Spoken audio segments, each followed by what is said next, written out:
Hello everyone! Today we are going to read Desmond Ghost Patrol number 5, The Scary Library Shusher.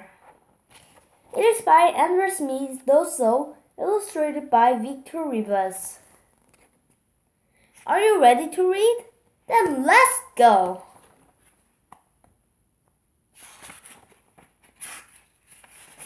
Chapter 1. You can't scream in a library. Have you ever seen a library in a scary movie? If you have, then you know they're usually old and dusty and very creepy. Floors creak, bookcases squeak. Libraries in scary movies look like they've been haunted forever. But in real life, most libraries aren't like that at all. Actually, they're kind of cool. My family moves a lot, so I've seen a bunch of libraries in a bunch of places. Some towns have old-fashioned libraries with stone steps and huge pillars. They have high ceilings and rows of books. If you scream your name inside a library like this, it would echo all the way around the room. But remember, you can't scream in a library. In other towns, the libraries are high-tech. They have computers everywhere and touch screens and even automatic book machines. They're super fancy and super fun. And some libraries are comfy and cozy. They have soft, slouchy chairs that make you want to sink right in with a good book and stay there for hours. What's my favorite kind of library? All of them, of course. Why? Because libraries are where the books are. Kirksville Public Library. That's why I was excited to visit the Kirksville Public Library for the first time since I'd moved to this town. I couldn't wait to see what kind of library it was going to be. One thing was for sure, I never expected any of this. That's me, Andres B. Dosso, right there, behind all those thick, heavy cookbooks. The same ones that we built up like a fort in the middle of the book battle. That's Desmond Cole. He's the only one brave enough or crazy enough to peek over the top of our book stack. Because if you saw what was on the other side, you would definitely scream. And making noise in the library is what got us into this mess in the first place. Remember, never do this in a library. You probably want to know how we ended up here, right? I kind of want to know too. Let me think. Well, I can tell you this. Our day didn't start out haunted. Not at all. It began like every other school day, with no ghosts in the classroom. Then we got a simple homework assignment. Now I wonder if I'll ever do my homework again. See, there's never a day without some kind of glowing ghost trying to get your attention when you're part of the ghost patrol, even if you are at the library. Chapter 2. Dr. Aquila. It was a regular Monday morning, and Desmond and I were into class. Our teacher, Dr. Aquila, was telling us about our new assignment. If you ask me, Dr. Aquila kind of looked like a vampire, but that's a different story. Dr. Aquila was really nice, though if you ever meet him, never make the mistake of calling him Mr. Aquila. If you do, you will have to listen to him tell you all about the years and years he spent in medical school. I made that mistake on my first day at Kirksville Elementary, and I haven't forgotten he's a doctor since. The weird thing is that I still don't know why a doctor was teaching at our school. But like the vampire thing, that's a story for another time. But I should get back to this story. Dr. Aquila told our class we were going to do research about our own town, Kirksville. Everybody would need a partner, and luckily, Desmond and I were going to work together. Dr. Aquila walked around telling the others what they would research. I sat there getting worried. What if we got stuck researching the Kurzweil solar system? Just thinking about all that gross, stinky muck made me feel sick. Desmond scooted his desk closer to mine. Are you okay? I nodded. I'm just worried about where we are going to have to go. Desmond smiled. I hope we get the new fire station. How cool would that be? I tried to think of what could go wrong there, but I couldn't think of anything bad. They have cool uniforms and an even cooler truck. Not only that, but I'll bet they cook great food for all the firefighters too. Desmond was right. The fire station would be perfect, as long as we didn't actually have to put out any fires. Turns out I didn't have to worry about any of that. Desmond and I got a safe place for our assignment, the Kurzweil Public Library. I let out a sigh of relief. No solar, no fires. I turned to Desmond, expecting him to be disappointed, but he looked even happier than he would have been if we'd gotten the firehouse. His eyes were lit up and his smile was big and broad. Oh boy, I've seen that look in his eyes before. Here's one thing I knew for sure. If Desmond Cole got this excited, it was time to run away. Fast! Safe library or not, I had a bad feeling about this. Chapter 3 The Kurzweil Public Library. After school, Desmond and I went straight to the library. He still had that smile on his face and walked with a bounce in his step. I hadn't been living in Kurzweil all that long, but I knew what made Desmond excited. Ghosts. And everybody knew all books and ghosts went together like, well, school and homework. My heart started to beat faster, but I started to walk slower, much slower. What's wrong? Desmond asked. I thought you wanted to go to the library. I'd want to, I said, but not if it's haunted, I told her. Haunted? He looked at me like I was crazy. Why would you think something like that? I wanted to say, because every scary movie ever has a haunted library in a haunted town. That's why. But I didn't want Desmond to think I was scared for no reason. So instead, I asked him, if it's not haunted, why are you so happy? I mean, libraries are cool, but they're not jump up and down exciting. Desmond laughed. Andres, you're wild! I don't love the library because it's haunted. I love it because where else can I find information on the really important things in life? Aliens, monsters, and of course, ghosts. Desmond said. On the internet? I suggested. Desmond thought about this for a second. Okay, yeah, that's true, but my mom won't let me stay online all night. However, she doesn't mind that or if I fall asleep reading a book. That was true. My mom was the same way. Desmond continued. They have computers at the library too, so you get both books and the internet. Plus, there are librarians to help if you have questions, no matter how weird. Did you know fleas can jump more than 100 times the length of their own bodies?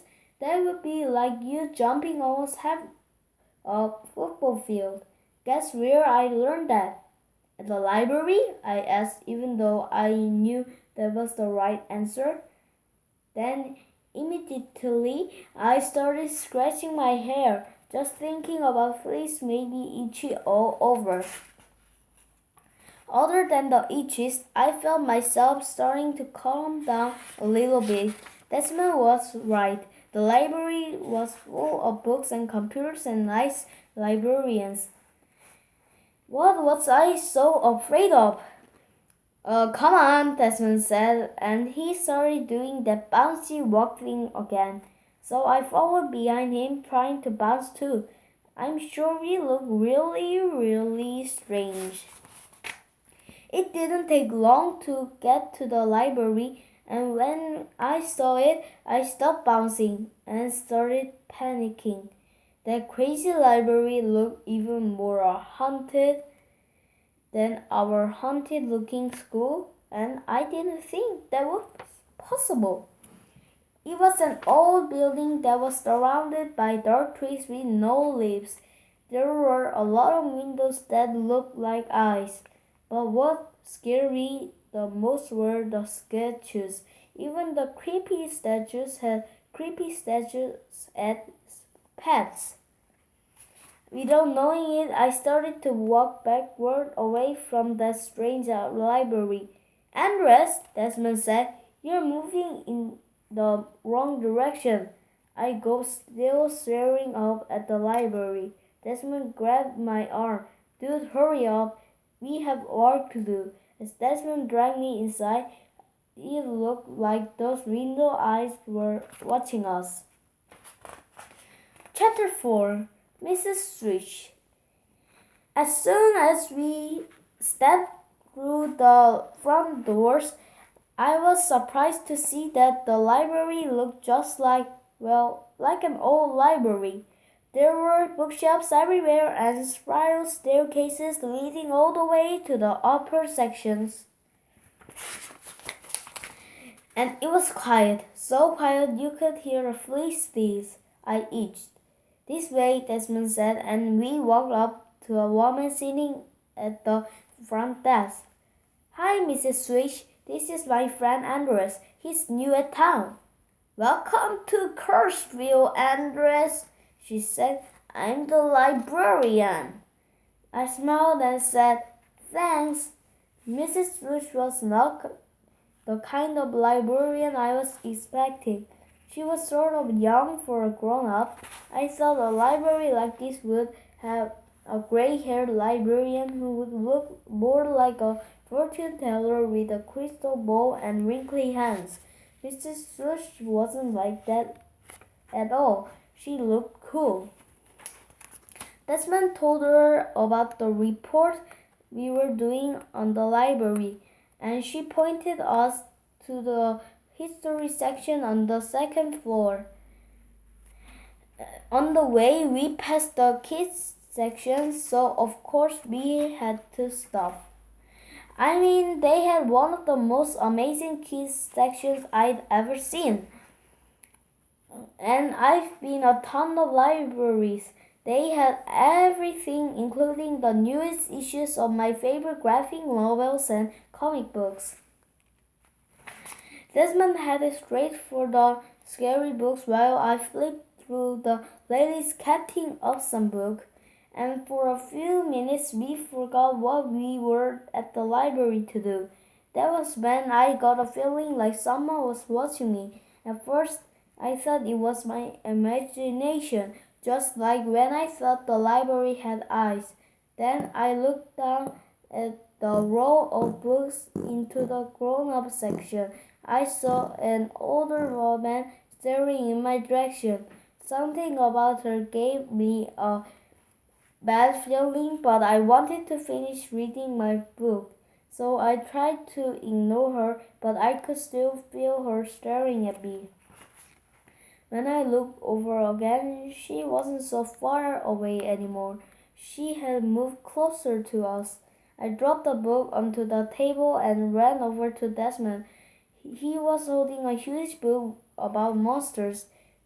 Desmond, I whispered to him, there's a woman over there, and I think she's watching us. I pulled him over to where I was standing so he could see the strange woman for himself, but she wasn't there. The mystery woman was gone. Chapter 5. Hitting the books.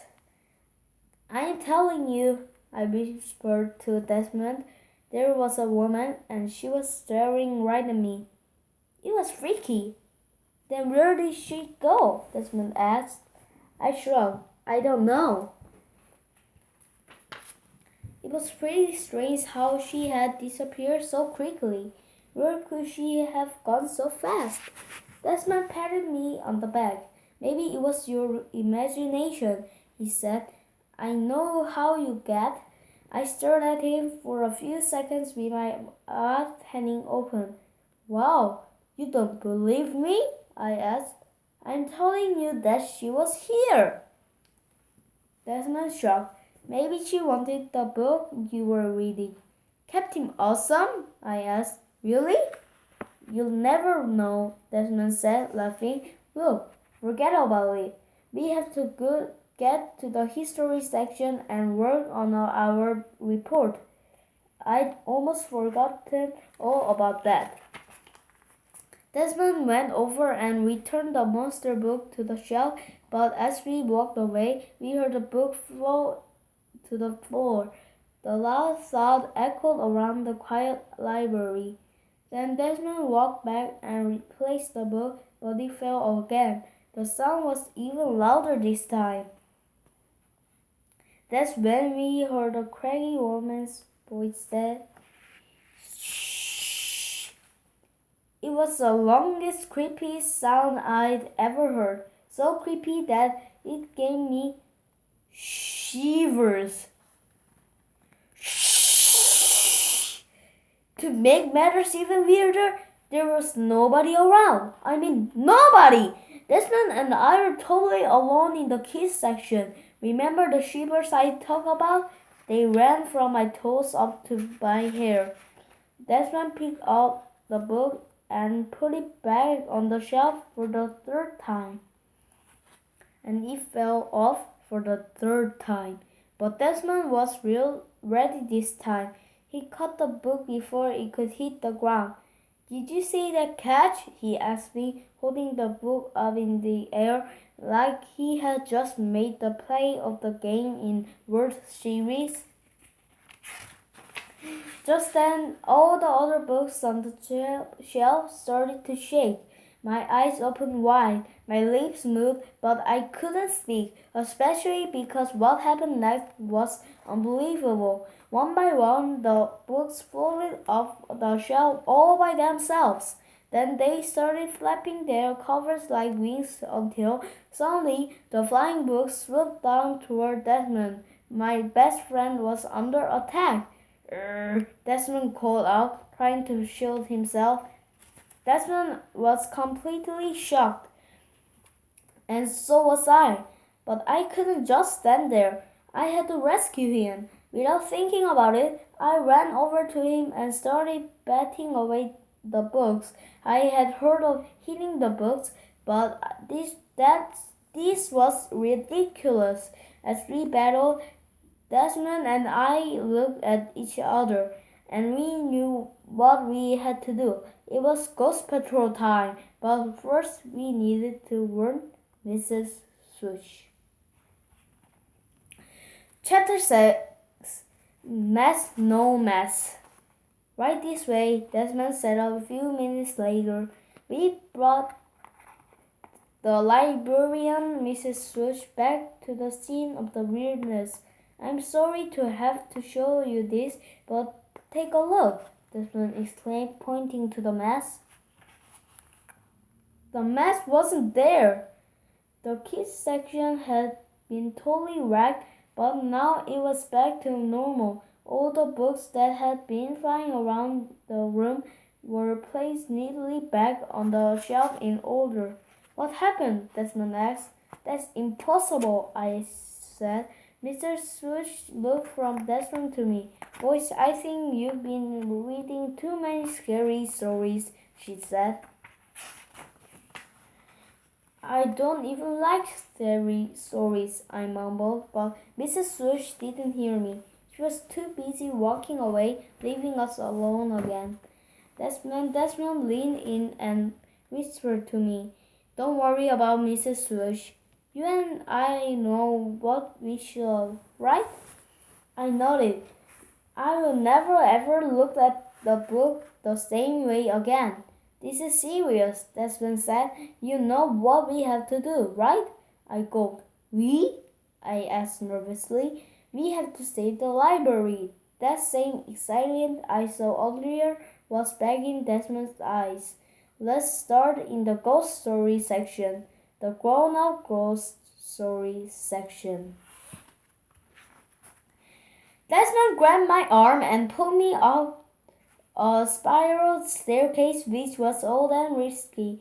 Every step we took made a creaky squeal. We were near the top when we heard another swoosh.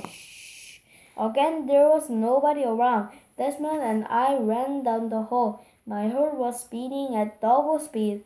When we got to the section with ghost stories, there were plenty of scary books. Luckily, there were no ghosts. I picked up a book called Ghost Stories for Scary Pets, which was kind of silly title, but after a few pages, I slammed the book back into the shelf. It was way too scary for a scary pet like me. That's when I heard someone scream, and it was loud. Desmond ran toward the scream. That's one thing I don't understand. I mean, why would anyone run toward danger? But Desmond was a run into danger kind of kid. I followed him even though I really didn't want to know where that scream had come from. All we saw was a woman hugging a book, but it wasn't the woman who had been spying on me earlier.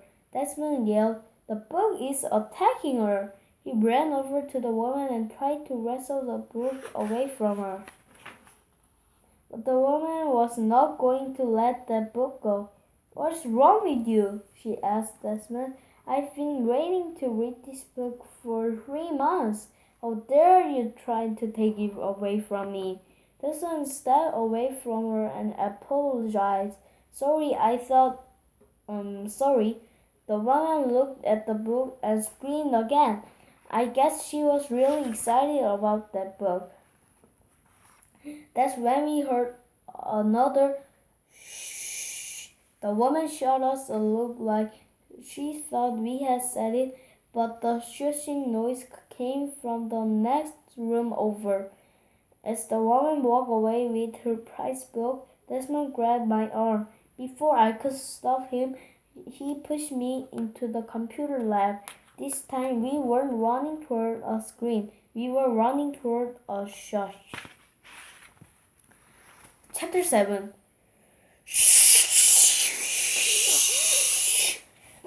The lab was completely empty, but all the computers were turned on. If anyone had been here and said, "Shh," then they were gone now. Desmond sighed like he was upset there weren't any ghosts around. "Well," he said, "we'd better get started on that assignment." "Finally," I told him. "Doing our homework probably wouldn't be as much fun as reading, but at least I wouldn't be scared." We sat at the computers and started looking up information about the library. "Check this out," Desmond said. I looked over and saw a photo from a newspaper. In the black and white picture, a man was cutting a ribbon on the new library building in front of a crowd of people. "Wow, that's an old picture," I said, noticing that it was faded. One moment in the crowd looked almost see-through. "Let's print it out and use it in our report." Desmond went to save the picture when all the computers in the room turned off. Then the whole room went completely dark. A chill ran through my body. It felt like the temperature in the room dropped and goosebumps sprung up in the back of my neck. Desmond shivered too. "Interesting," was all he said. "Do you mean interesting like you turn everything off from your computer?" I asked. "No," Desmond said. Interesting, like I don't think we are alone. I did not want to hear that. Suddenly, all the computer turned back on. In the darkness, we could hear typing, and whoever was typing was doing it really fast. Like really, really fast. Plus, they were typing the same thing on every single computer at the same time. It was just one very long word. Shh. Something really ghosty was going on, and I didn't want to stick around to figure it out. Someone as thin as a piece of cardboard. Oh. This time I was the one to grab Desmond, and I pulled him out of the computer lab faster than a 10-gram network. As far as I was concerned, Ghost Patrol was over and out. We hadn't even gone 10 feet when we bumped into someone. Someone as thin as a piece of cardboard. Well, actually, it was a piece of cardboard. It was the life-size cutout of some grown-up dude wearing a hat and a fancy suit. I slammed on the brakes and Desmond tripped over me and landed on the floor. Are you both okay? Mrs. Swoosh asked us. She didn't even say anything about us running in the library. Desmond had a huge smile on his face. He pointed to the cutout. Whoa, that's a famous scary story Arthur Damon chilling. He's my favorite writer. Then you should stick around, Mrs. Swoosh said. He's going to be stopping by in an hour to read from his new kids book. As another person waved from Mrs. Swoosh's help, Desmond turned to me. Come on, Andres, it's up to us to stop that ghost. We can't let it ruin Damon's children's reading. Chapter 8 Ghost Traps. Desmond and I headed for the mat room next. I wasn't sure what he was up to, but when Desmond called is hunting ghosts, nothing will stop him. Desmond searched through a bunch of maps until he found the one he was looking for. He took it out and unrolled it. It was a map of the library. Here, Desmond said, pointing to the kids section. This is where Damon Schilling is going to read today. But what can you do to stop the ghost? I asked.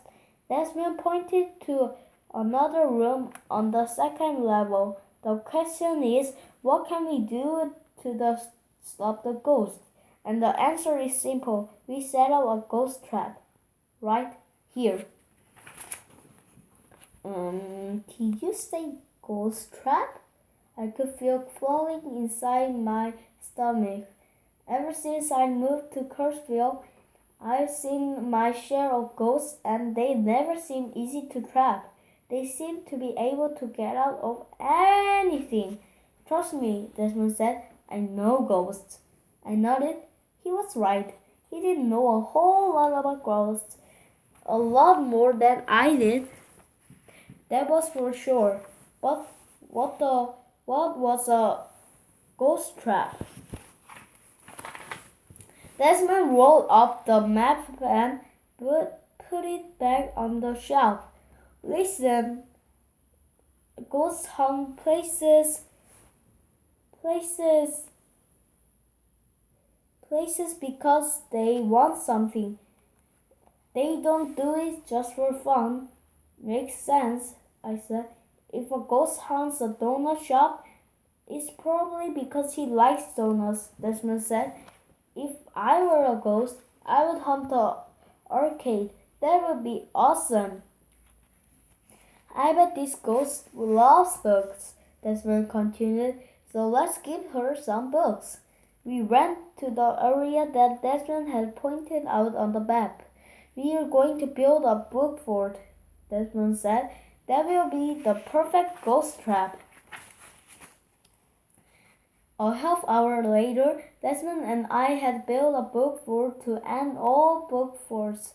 It was amazing. We must have used every book from at least 4 shelves. Mrs. Shush seemed to be really cool, but I was seriously worried about what she'd say when she saw this. It would take her forever to put all these books back where they belonged. Don't worry, Andres, Desmond said. We'll fix everything when we're done. Sometimes it felt like he could read my mind. Cool, I said, and started to feel a little better. That is until the ghost showed up. Chapter 9. Chilling?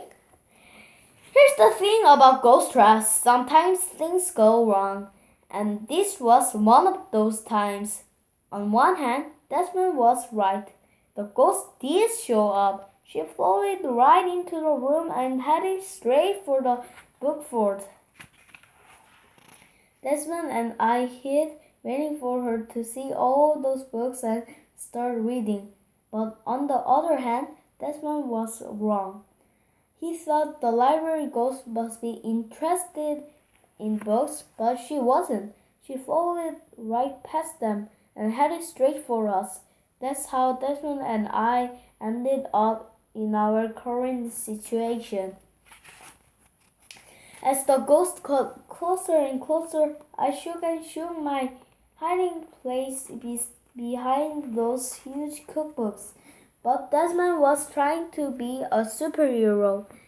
Tell us what you want, he demanded as the ghost hovered over us. I covered my eyes, but through my fingers I could see the ghost's green face. With her glasses perched low on her nose, she pointed directly at Desmond and let out a loud shh.